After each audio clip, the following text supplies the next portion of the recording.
Guys, pabalik na kami kasi hindi kami tumuloy doon sa dulo kasi ang dami talagang kapatid ko doon nag-aabang. Tapos yung isang kaibigan ko, yung anak ko, iniwan yung bag niya, di may laman palang bread, kinain ng unggoy. Tapos kunin ko sana, sabi ng unggoy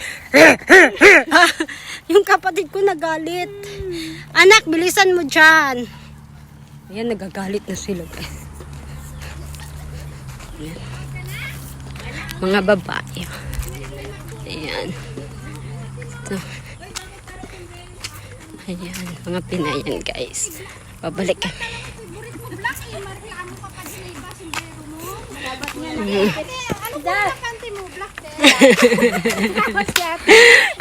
Sapatos ko nga na puro itim yan kanina. Paborito niya kasi black. Oh, di ba paborito niya black? Okay. Oh, di ba? Paborito daw nila black.